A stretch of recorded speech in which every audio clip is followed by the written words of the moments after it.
We're here with our new partners from Lake Forest Open Lands, which I think is, not only do they have one of the coolest car stickers in the county, but they also are doing probably some of the most fascinating work around land conservation and preservation here. This is a very serious topic for me and for us in our community, but also in the world as we think about climate change, as we think about global warming and all these things that are impacting nature, right? What's happening locally around us to combat that?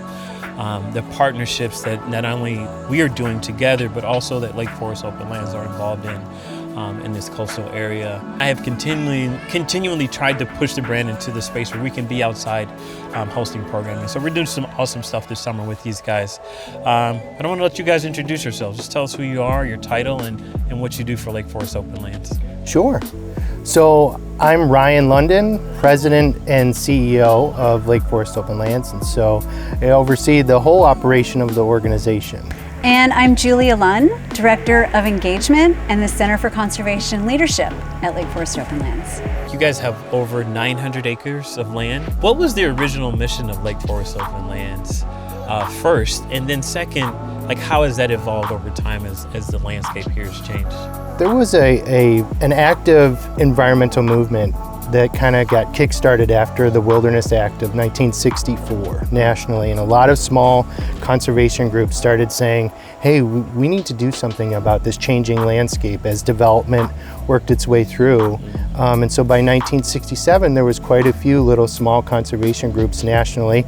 That's how we got our start here in Lake Forest, and noticing that change in the landscape from a historically agricultural and large tract of land through estates and other large parcels as it started to creep in with subdivision and development.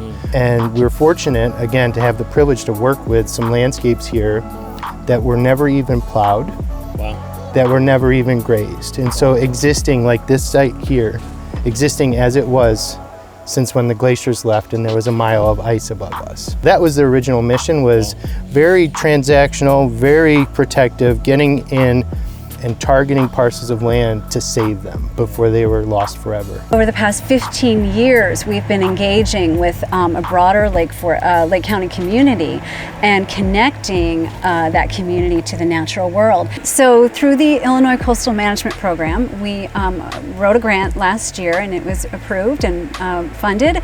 And we will be connecting the larger community to the shoreline. So it's a coastal area connections grant with Illinois Coastal Management Program. The goal with the grant is to connect a broader community to the coastal community, to understand the unique qualities that the shoreline has, that the Great Lakes have, and the value that they have to us in the 21st century, not just to us locally, but to worldwide. It's 21% of the globes of the Earth's fresh water. So this is something we have right here in Waukegan, right here in Lake Forest, right here, in Lake County. The grant itself is called Coastal Area Connections. Yeah. So the idea is connecting Lake County residents along the shoreline with the lakeshore. Yeah. So we are working with DRIP and Culture, obviously, with Cristo Rey St. Martin College Prep in Waukegan, with Waukegan High School, with the Boys and Girls Club of Lake County, Waukegan to College. Lake County Audubon. Lake County Audubon Society, Sweet. Absolutely.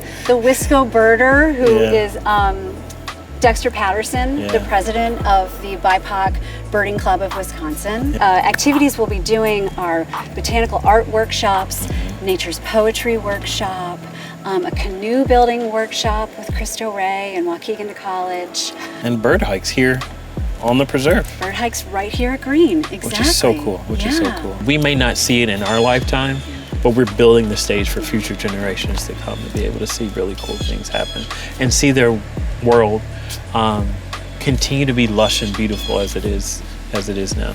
Every community deserves it. And so you will see. Yes. So as a part of our partnership, let's go ahead and segue into that. We designed some really cool merch. I'm actually proud of the merch. I just kept nodding and saying, yes, that's cool. But we're designing merch that we want to make available. And it is open lands are essential in all communities, and they should be a priority. And so how do we, through our partnership, start that work in a different way? right? And it will be powered by caffeine and coffee And trust. and trust Trust. and Moving trust. at the I'd speed love of that. trust. Yeah, moving at the speed of trust.